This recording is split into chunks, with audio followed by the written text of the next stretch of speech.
Hey everyone, and welcome to my show. My name is Nick Elston. I'm a leading inspirational speaker, creator of unique mental health engagement strategies, a transformational speaking coach, and founder of Forging People, a community created to empower, inspire, and educate people who truly want to be heard in life and in business. On these shows, I bring you the storytellers, celebrities, speakers, influencers, entrepreneurs, those who have gone from adversity to excitement, who share their stories with vulnerability, transparency, inspiration, and most importantly, completely unfiltered. So without any further ado, sit back, relax, and enjoy today's episode of The Nick Elston Show.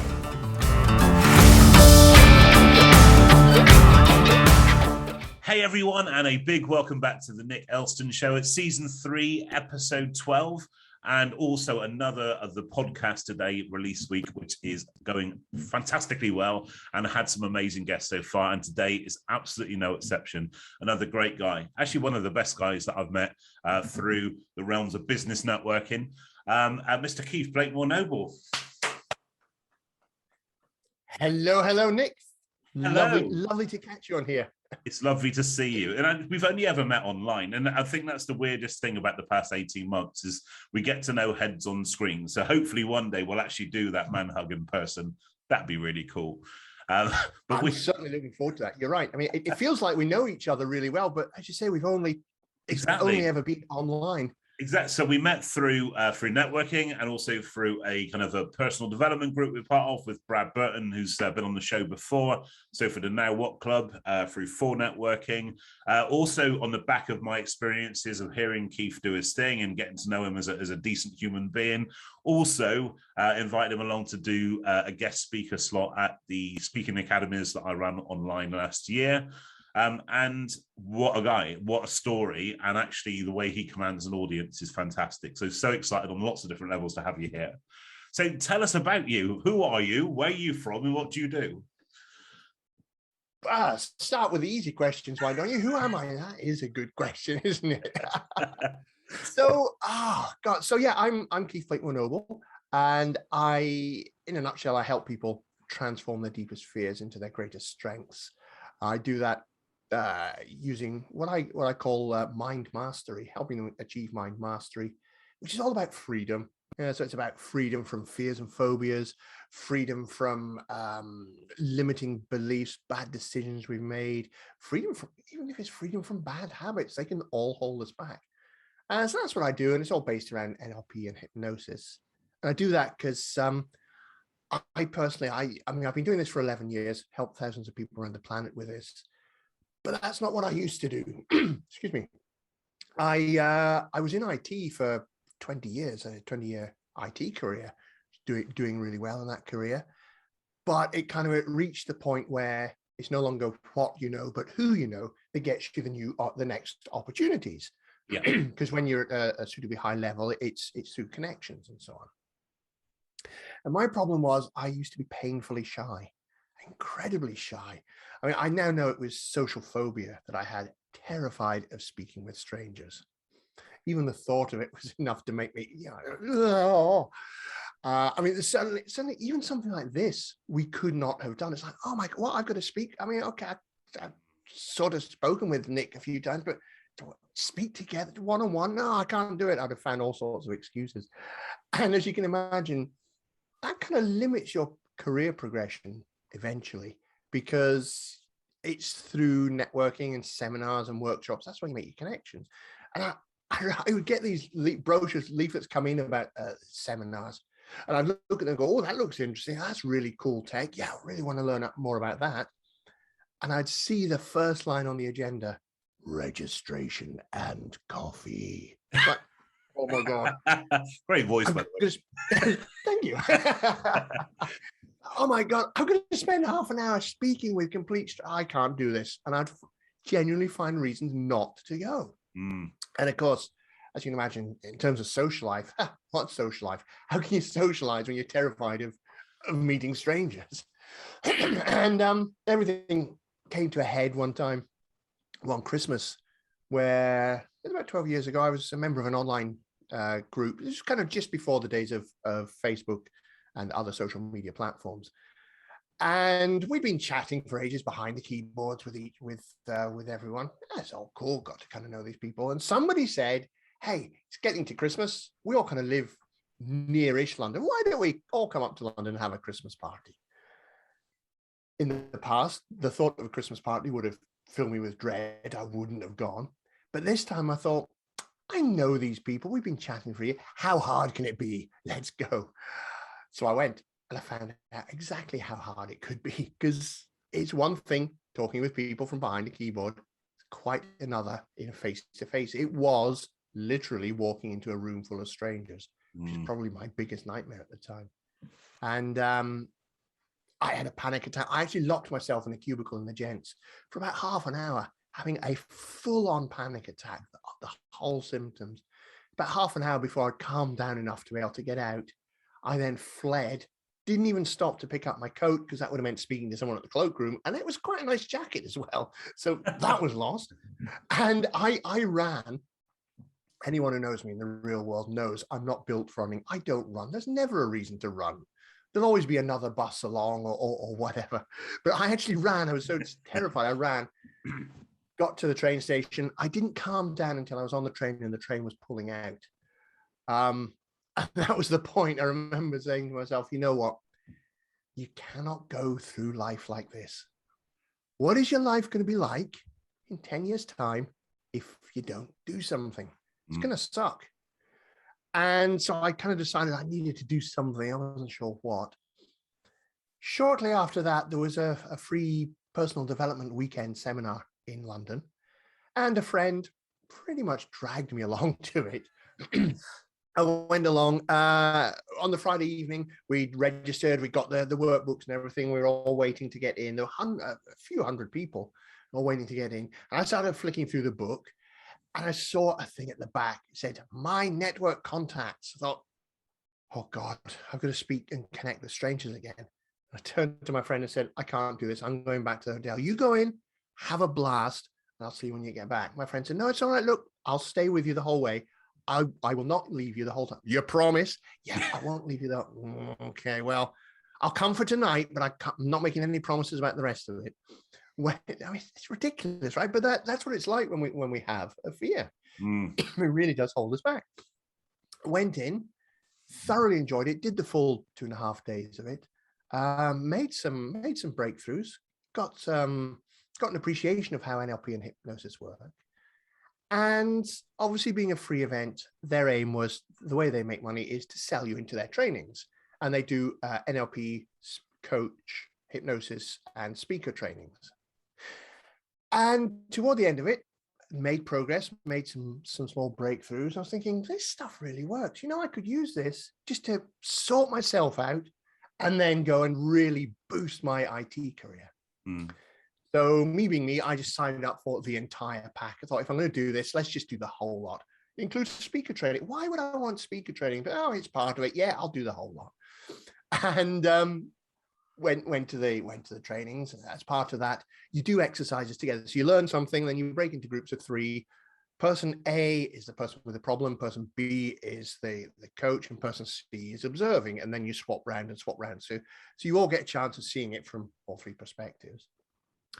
And every time when I was the person being the coach, every time I would get comments saying, "Oh, you're good at that." And I would say, "Oh, thanks. You're pretty good yourself." Just thinking it's the sort of thing everybody says just to, just cheer each other up and keep our spirits up. After a while, I noticed I'm always getting told that, but they don't all always seem to be saying it to each other. Maybe I am actually good at this. Who knows? Finished it all, found I really enjoyed it, loved doing it, told some friends what I'd done. They would say things like, "Oh, that's cool. Can you use that to help me stop smoking or to get over my fear of spiders or whatever?" It's like, "Yeah, of course. Come in. Let's do it. Let's do something." Help them. Used to help them get really good results. And at that point, I'd been in IT for a long time. I've been in the same company for 12 years. I was starting to get a little bit bored. I don't know whether it was bored of IT or whether it's just bored of the whole office politics and all that stuff, but it's kind of getting a bit fed up. And I was thinking, you know, it would be lovely to do this as a career instead. But I've got the high paying IT job. I've got all the outgoings that go with it. I couldn't afford to leave my job and start coaching. I'd probably end up losing the house within months. Well, that's sort of thing. It's like, no, I can't do that. And then the most wonderful stroke of luck. My boss called me into the office and said, sorry, Keith, because of company finances, we have to make your position redundant. Basically, here's a wheelbarrow full of cash, never come back. Like, wow. Sorry, Siri's. That's happened before on Siri's here. just decided to join in there. It's the Bristolian to Scottish translation kit. That's the problem. That's the one. So yes, it's a wheelbarrow full of cash, never come back. Like, if ever I was looking for a sign, this is it. Yeah. And I never even gave a second's thought to, I wonder if I could find another IT job. I just went, right, I'm a coach now, set things up. Amusingly, the house, which had been the reason that I avoided leaving and setting up my own job, I sold the house fairly quickly after that because I got the opportunity to go out to Bali initially for 3 months. That turned into 18 months. But I thought, right, I'll sell the house, go out to Bali, and then when I come back in 3 months' time, I could live anywhere in the country. Hey, I'll do that. So this house, which had been the reason I wasn't leaving IT, it's like, right, okay, put it on the market, gone. So that's how I got to do what I do now. So it's like coaching people, I've had the immense pleasure of speaking on stages around the world, LA, New York, UK, out in the Far East, helping loads of people. And that's kind of the main thing I do as my. I love that. That's such a great, it's such a great story. Thank you. And before we move on, actually, what does home look like for you? Where are you in the world? I know where you are, but they don't. So tell everybody else. This is very true. Yeah. They say, what do you mean, where am I, Nick? Have you not been paying attention to anything I've ever said? I live up in the northeast of Scotland, a place called Elgin, which is like halfway between Aberdeen and Inverness. And it's about 10 miles away from where I was born. It's about 15 miles away from where I grew up. Yeah. Age of 18, I went down to Colchester in Essex near London to go to university. Initially just thinking, I'll go down there for the 3 years, then I'll come back up here and get a job. And I ended up living down in England for many, many, many, many years. And then went to Bali and so on with my new coaching career, went to Bali, then to LA for a few months, and then back to the UK. I thought, I know, why don't I just come back up to Scotland, because I kind of wanted to be there. Still got family and friends here. And so that's where I am now. And with the wonders of modern technology, I can work with people around the planet, which I've been doing even before we all went online with COVID. You absolutely were, actually, and that's an interesting one too. For those who are listening on the audio, by the way, Keith very smoothly and very seamlessly actually posted a map of "This is me" on the map, which is just like the professional. That's an amazing thing. So, okay, we'll talk about kind of COVID, I guess. That firstly, I am absolutely honoured that you are pushing through this so brilliantly, this recording, as you are suffering the effects of long COVID. Which is why right at the beginning I said no apology needed for coughing or anything else. You cough away, you've earned the right to cough, because actually that kicked off for you in July last year, didn't it? July of this year. Yeah, July. This year, sorry. I've lost track of the years. I think we all have, I mean, this past 18 months has been like, well, it's just like 3 weeks, basically. Yeah. Like, just all condensed into one. July of this year, I managed to catch COVID. Which had always been a worry for me because I'm asthmatic. So that's why I was taking lots of extra precautions and really limiting contact. I've been double jabbed. Basically, as soon as they said, "Oh, the jabs are available," yep, jab me up. I want as much protection as I can get from this. Always wore a mask when I was out. Rarely went out, but I was out at one place, and there were quite a few people who just refused to wear masks because why would you bother doing something to protect others? And from them, I caught COVID at the beginning of July, and I was kind of out of it for about 8 weeks.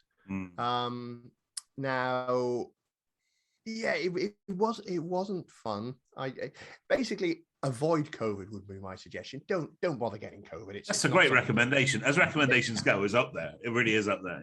Yeah, I tell you, it is going to get a lousy review on TripAdvisor when I get around to that. Sure. It's interesting. The first in-person speaking booking I had, like post-lockdown, was actually in Glasgow, and it was really interesting. The fact that it helped me in a way because the restrictions in the main were still in place. So that allowed me to kind of ease myself back into being in a room full of people that admittedly were bubbled and tested and checked and everything else. However, you felt more comfortable with that level of kind of awareness in place. And it's kind of in that springboard on. But I guess that what I wanted to mention, kind of what you mentioned right at the beginning really, was social anxiety and social phobia. Actually, one of the long-term effects that I'm certainly hearing from audiences over the past 18 months, and people on the show already have kind of written in and emailed in about this, is actually feeling this conditioning element that stay home, save lives. Kind of the byproduct is inside is safe, outside isn't safe. So actually, even though we're all having different experiences and we're in different places with this, but as we do step out into that kind of light of a brand new day, you can kind of understand why people are really still ultra cautious and also anxious about that. Now, you've mentioned social anxiety. It's very much likened to that, isn't it? Is that fear of being visible and out and you feel defenseless in a way, that kind of thing. How would that work in kind of like an NLP? And for those not familiar with the term, I know we've mentioned it a few times on the show over the seasons, but neuro-linguistic programming. So NLP and hypnotherapy, how would that work to help somebody right now with that kind of challenge? Yeah, great point. And you're right. For many people, they have been kind of, excuse me, sort of isolating for 18 months or so now. Stepping back out into that world can be a bit daunting. I mean, even without the whole virus thing, if you've been away for 18 months and then just suddenly step back into it, it's going to be a bit daunting because excuse me, all of a sudden you've got all this extra stuff kind of overloading all of your senses. I mean, I remember going back to when lockdown first started, it was really interesting. I am massively introvert. I mean, I can be out on stage. I've sung and danced on stage before, and I thoroughly enjoy it. So introvert and extrovert, it's nothing to do with whether you're shy or not.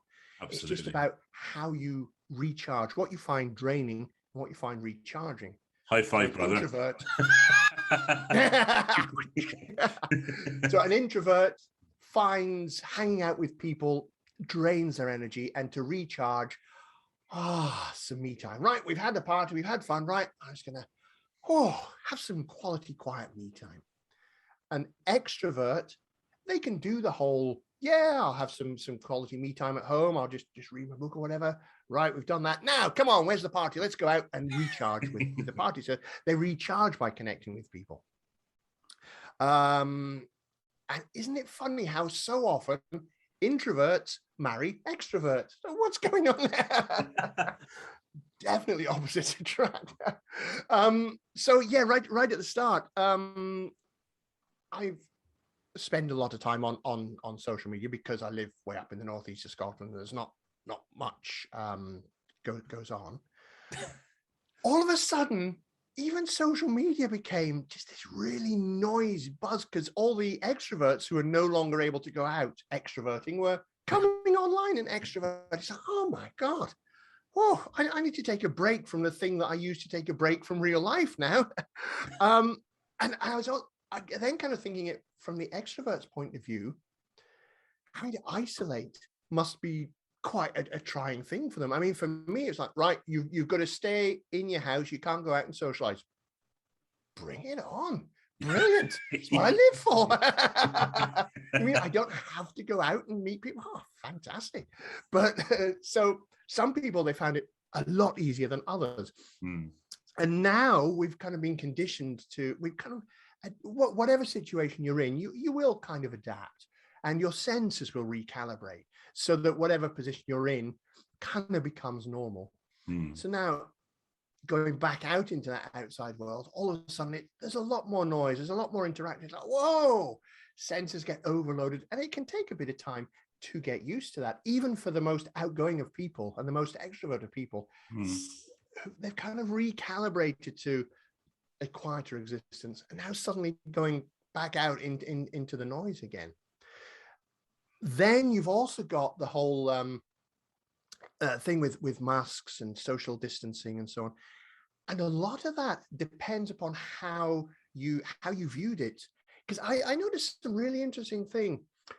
Early on, some people were saying, oh, but this is going to have a massive effect on children, making them wear masks. Oh, it's going to scar them for life. I noticed some really interesting things. You had some people who, it was like, oh, come on, you've got to put your mask on. It's really dangerous. If you don't put your mask on, you could go out there, you could catch something, you could die. It's really dangerous. We have to do it. And really building this up into a massive thing and kind of scaring children. And then you had others going, right, come on, get your hat, get your coat, get your gloves, get your mask. Hey, looking good in your mask. Let's go out. So for those children, it's just, right, okay, I put on my coat, my hat, my gloves, my mask, my boots, let's go out. And to them, it was just, oh, okay, it's just what we do. So it's how you view the thing. Whereas for some children, it's like, oh God, I've got to put this thing on place. Oh, what if my mask slips? They're getting terrified. Where you've got these other children who, I saw one going, hey, mummy, you haven't got your mask on. Come on, mummy, put your mask on. Yay, we got our masks, let's go. So it's kind of like an association thing, then, an association. Exactly, yeah. Thing. Yeah. Now, again, this is a really interesting one when it comes to kind of the mask wearing. Actually, it does. You get people, look at that guy not wearing a mask. Look at that guy wearing a mask. It's creating quite a lot of passive aggression, I think.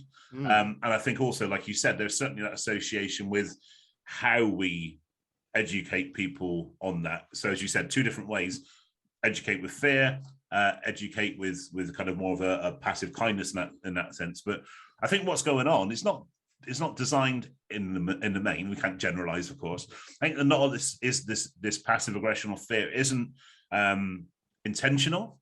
I think what I'm seeing is that a lot of people are certainly acting from a position of fear.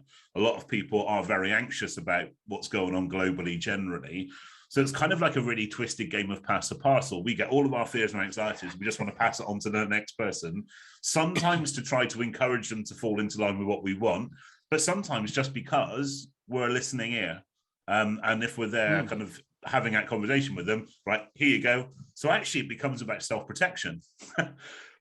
How do we protect ourselves to have more conversations with other people, doesn't it? Absolutely. And one really important thing to remember is whatever position somebody has, whatever they're thinking, saying, doing, however they're behaving, every single person on the planet is doing the best they can with what they have, based on what they've learned from the situations they've gone through, and the experiences they've had, and the environment that they've had. And sometimes when you're really exasperated because somebody is just really pushing your buttons, and it's just like, sometimes it's handy just to take a pause, just mentally pause, take a step back, and just realize they're not doing this to deliberately wind me up. They're doing this because in their model of the world, the way they perceive the world, what they're doing is the best, most helpful, most positive thing to do. Yeah. I'm doing what I do because to me, what I do is the most positive, the best thing to do. Neither of us are 100% right. Neither are 100% wrong. And if we'd both been swapped at birth, we'd probably be acting the way the other is, or at least much closer to the way the other is. Interesting one. So it's kind of handy to realize, okay, they're doing this because they sincerely believe that what they're doing is right. Now, to me, it might be that what they're doing is crazily wrong and actually endangering everyone, but they genuinely believe what they're doing is for the best. Yeah, and I think that comes down to that that is thrown around on, well, you say social media, it's thrown around a lot, like, don't judge people. And I think that of all the kind of the throwaway bits of advice I ever read, that's the one that gets me the most, because let's face it, I'm judging you, you're judging me, we're all judging everybody. However, there's a difference between respectfully judging people and trying to imprint our beliefs onto somebody else. So we can actually listen, and even without agreement, maybe even understanding, we can still kind of listen and accept that that's their belief structure, as you said. But I think the challenges comes when we try to, there's an element of control maybe, but try to imprint our beliefs on other people so that they think the way that we think. Are you truly being heard in life, in education, in business? Your ability to deliver any message with clarity, power, and emotion will have an ultimately defining impact on your success, personally and professionally.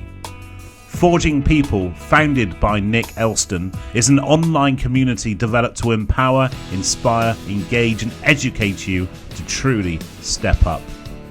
Complete with online courses, early access to in-person coaching and events, free resources, and a community of like-minded people, Forging People will help you manage anxiety, boost confidence, and give you the tools to speak to any audience, whether it's one person or 1 million people. Speaking is more than just standing on stage. Speaking is business. Speaking is leadership. Speaking is influencing. Speaking is life.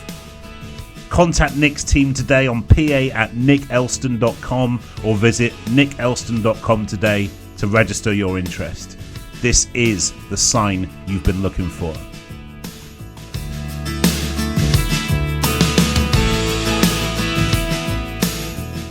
You know, I can't help thinking that certainly in part, this goes back to, I mean, it's a thing which has been going for generations. Remember the old advice, it's been passed down through the generations. In polite society, never discuss religion and politics. We've all heard that over the, oh, no, you should never discuss religion and politics. And I can see why. Because it's like you don't want to get into arguments about something which is deeply personal to somebody and about which there is no right or wrong that we can ever figure out. It's each person's personal interpretation. But to me, that has created two massive problems. The first problem is we've kind of lost sight of why we shouldn't talk about religion and politics. And this is related to what we've been talking about in a moment. Don't worry. Yes, all right. Tangent, which will come, we'll loop it's back. Interesting. I promise. So we've lost sight of why. It's don't talk about religion and politics because that's something which is personal to each person. We each have our own views on it, and it's not up to us to change other people's views. Yeah. We've now somehow society's kind of distorted this into, you can't talk about religion and politics because you're not allowed to challenge somebody else's beliefs. Somebody else's beliefs are sacrosanct and they must never be questioned, which is a very, very different thing. And what that has led to is that has now kind of sort of by osmosis applied to all our beliefs. Oh, you can't challenge somebody on anything they believe because what they believe is absolutely right for them, and you're not allowed to challenge it because that's offensive, and you must never challenge somebody's. What? That's crazy. So somebody holds some really deeply racist beliefs. You can't challenge them because that's them. It's like, no. And the other thing we've lost is the ability to talk about deeply sensitive things in a respectful manner so that we can discuss religion or politics or anything else, not from the point of view of what I think is right, what you think is wrong, this is why I'm right, this is why you're wrong, bam, bam, bam, bam, arguing, but from the point of view of, okay, so Nick, you believe a different thing to me on this. Help me understand your point of view. Help me understand what you believe. Yep. So I don't want to project on you what I think you believe so that I can then beat the straw man argument. But help me to truly understand what you believe and help me to understand how you got there. Yep. And the helping me understand how you got there is an even more important part because once I can see the train of thought and everything that guides you to that belief, I can get a far deeper appreciation of why you believe that. I may still feel it's wrong. I may still think, well, I don't believe that at all. But I totally see why you believe that. Yeah. I can completely understand where you're coming from. Plus, and here's the really, the bit that makes people really uncomfortable, it also forces me to re-examine my beliefs, re-examine my evidence and how I got to where I am. It's like, there is sometimes it will happen. You go, actually, why do I believe that? Because you're right. There's no evidence. In fact, when I look at it, maybe my belief was wrong. And that's something which scares so many people. Oh, it does. It's certainly, as you know, from when I've delivered my stuff, it's that we have all the answers we'll ever need. We just need to ask ourselves the right questions. But we guarantee when we ask ourselves the right questions, everything in us fights back against that conditioning element. We get defensive. We all been told that kind of home truth, and something that really gets us quite aggressive. I think, yeah, absolutely, because he probably just hit a real nerve there. But I do a lot of work in the financial well-being space as well. And again, that money and mental health link primarily comes from growing up. Don't ask your uncle how much his car was. £200 to me was a lot of money. Actually, £200 to somebody else wasn't a lot of money. So again, it's only through kind of really that questioning process. Do you really work out even things like, we can go down a whole rabbit hole here, but even where you work out things like value, personal value is associated to asking yourself the right questions and having, like you said, having better conversations. Now, I can definitely sense a second appearance on next season for you, because there's so many things I want to cover, but I do want to bring it back onto a few things I wanted to check off before. Now, sure. With your experience, I was going to say, just to round up where that was all going. So what that has meant is that it's even we can even now see that with the whole mask, no mask, vax, don't vax debate, where it's got to the point where this is my opinion and you are not allowed to challenge it, rather than, okay, you believe we should vax, you believe we shouldn't. Let's explore what's going on. How did you come to your conclusions, so that we can all get a better mutual understanding? Yeah. Often people's views won't change immediately, but over time we can kind of come to some sort of consensus. And sometimes we do end up reevaluating our position and go, actually, maybe they're right.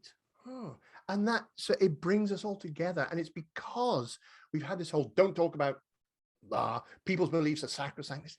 We're not allowed to question them, which has got us into this really where everything is polar. It's either all right or all wrong. I'm right, you're wrong, this way, no. Instead of allowing us all to come together to explore and get a better understanding of how we each come to our positions, so that we can then find common ground and move forward together. And that, it's causing so many different aspects in life. That's what I'm seeing anyway. And it's even playing out in this whole the COVID scenarios as well. Yeah, absolutely. We're recording this on Monday, the 18th of October, even though this is going out in November, and we're on the Monday after the sad killing of the member of Parliament. And it was interesting that I heard in an interview with Gordon Brown yesterday, that kind of former Labour leader, and he was saying that the options are, if you remove democracy, it doesn't serve anything other than removing democracy. So it's about having better conversations. And I think that's a really powerful point to make. It's that we could go down that kind of brutal route, but actually it will take democracy to actually have better conversations. We're not looking to necessarily change people's to our beliefs. What we're trying to do is to educate, I guess, and potentially even inspire when it comes to that as well.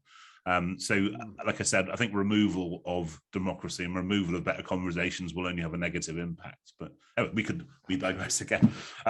So your background is in IT.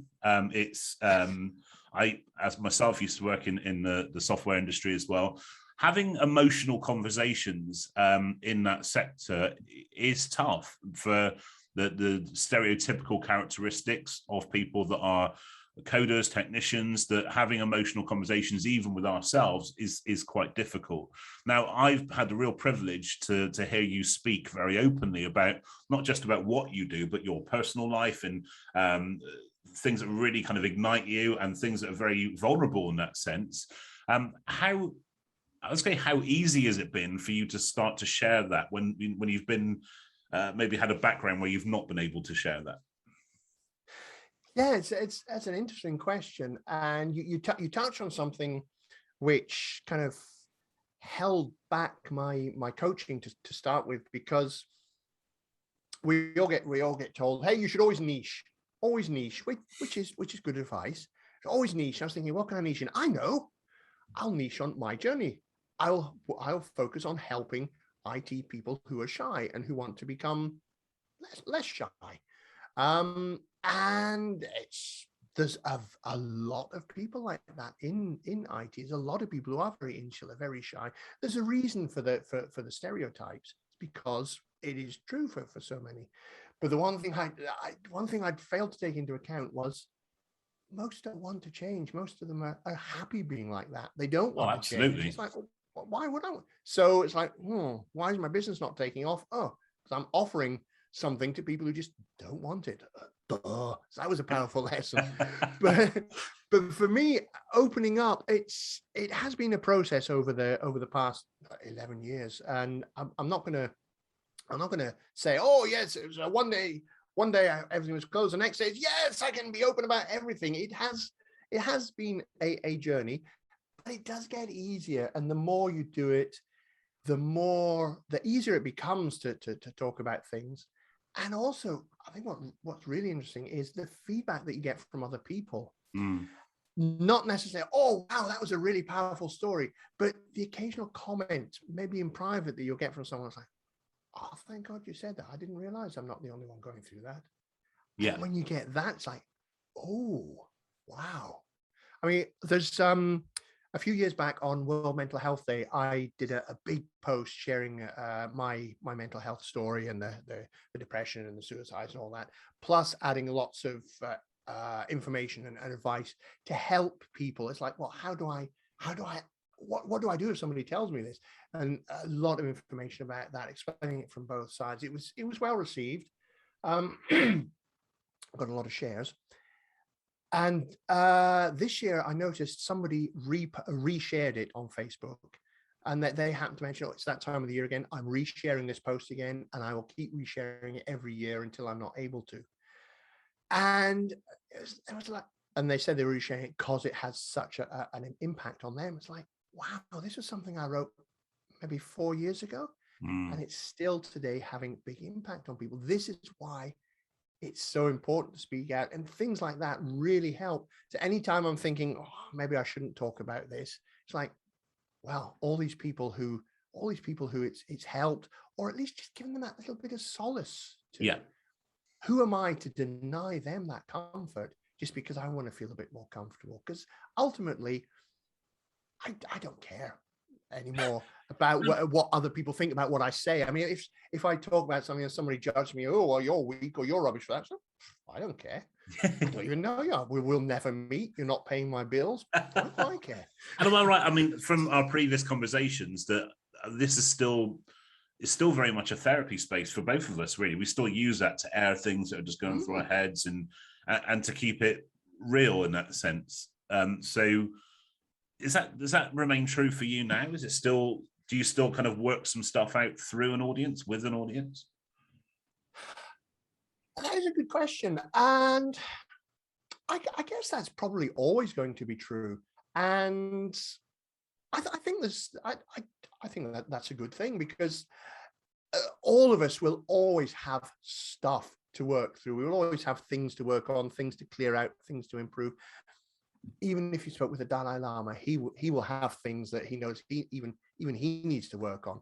Yeah. So we all have things to work on. It's one of the things I learned early on in personal development. It's not a case of, right, here's my problems, get rid of those, everything's fine. It's right, I've got rid of those, and now there's another layer, and now there's more, and now there's more, because it's just part of being human. Yeah. And yes, to an extent, the stuff that I talk about is sometimes, I will admit, there are times when I'm talking about the stuff more for my benefit of, right, let me talk through this, let me explore this, and let me see where this goes. And the fact that other people get benefit from it, and the fact that it inspires other people to think about their situations in ways, and sometimes triggers whole conversations where we all then learn even more from it, is just a massive, fantastic bonus. Absolutely. Thank you. Sure. So I guess the biggest themes I've seen coming through, and it's certainly changed over the last 18 months for sure, I guess the biggest themes as a non-solution focused person in the space, the well-being space, mental health space, is around grief, certainly. Not necessarily grief attached to a loss of human life necessarily, although that has happened too, but a loss of a way of life, a loss of freedom, a loss of personal relationships that may have changed. Also been hearing things around guilt and regret. You kind of touched on these right at the beginning. So people may feel actually they've not always acted the way that the best that they should have done given that situation. Because I think that's kind of like the line. I get that completely, but so sometimes I think through this period that people haven't always done the best of what they had, or they've acted from that position of fear or not been in a good place. So there's guilt and regret thrown into the mix. And all of these kind of things are compounded by the backdrop to the pandemic. And we've also experienced things like racism over the past 18 months on a global scale. We've had bad politics, lots of different things going on. So it's no wonder why these challenges are kind of coming through now. I guess what I want to ask you is this, that in your work in hypnotherapy, which again has a really bad press, this isn't just about eating onions on stage, such a powerful tool, and NLP and neuro-linguistic programming. How do you think those tools, in a couple of minutes summary, how do you think that they could help people with any current challenge they have right now? How does it actually look in real life for people new to those terms? Cool. Great question. And in brief, the way it can help is with all of these things, whatever situation we're in, whatever beliefs we have, our attitudes, they're all things that we've learned. Because when we're born, we're a complete blank canvas. I mean, let's face it, some of us don't even know how to breathe when we're born. We have to give the baby a slap to get them to breathe when they're born. We're a complete blank canvas. Everything that brings us to where we are now is stuff that we've learned. Sometimes we've learned it well. Sometimes we've learned the wrong thing, but learned it really well, which is where we get anxieties or phobias or whatever. And the cool thing is with hypnosis and with NLP, we can change those lessons deep at the unconscious level. It's kind of like rewriting your rule book or upgrading the software on your computer. Okay. So that instead of seeing a spider and freaking out, we can see a spider and go, oh, hello. So with NLP and hypnosis, whatever these thought processes that are going on, the behaviors, the habits, beliefs, if the person wants to, we can use NLP to help them to change those, to learn the positives, and to improve and update the software that's running in their mind so that they get to do more of what they want rather than what they don't want. Fantastic. Thank you so much for that. So, okay, I think we've actually come to the end of the show. I mean, it's flown by. It's been such a great conversation. Thank you so much for sharing what you have shared. So to the guy who puts the waistcoat and bow tie the same as I do the beard and the cap, Mr. Keith Blakemore-Noble. Big round of applause to Keith. Thank you so much. Thank you for having me, Nick. But before we go, as I ask every guest that comes on the show, so I'm now the MC of the O2 Arena in London. 20,000 people have paid our hard-earned money to come and hear you do your thing. You're kicking back in the green room when your walk-on music kicks on. That song that motivates you, that lifts you, that gets you at peak state to perform. What would your track be and why? I have the perfect track. And it's interesting that you mentioned the O2 because that is one of the things in my grand plan. I know exactly how the show will open, and it opens with this walk-on music. It's a collaborative mix by Queen and Von Lichten, and it's We Will Rock You. And it's a particularly powerful mix. It starts off really quiet and gentle and then builds up and kicks up and gets bigger and bigger and more powerful until BAM! The big reveal on stage. That is my walk-on music. Amazing. Now that track and every other track from season 3 will be on a playlist available at the end of the season, so keep your eyes peeled around Christmas time for that. Be in the shops to buy your dads, that kind of stuff. So for now, Keith, again, so great to see you again. Thank you for sharing your pearls of wisdom and your insights. Really do appreciate that. And for everybody else, please stay tuned for tomorrow's episode, another one coming quick and fast, and another amazing guest to bring you. So in the meantime, be well, take care, and stay happy. See you soon, guys. Cheers. Bye-bye. And that's a wrap. A big thank you for tuning into today's episode. Please do leave us a like and hit subscribe for the fantastic upcoming episodes that I will be bringing to you, featuring more amazing guests. But for now, be well, be happy, be safe, and remember, as I always say, it's what you do next that counts. Until next time on the Nick Elston Show, take care. I'll see you soon. Cheers, guys. Bye-bye.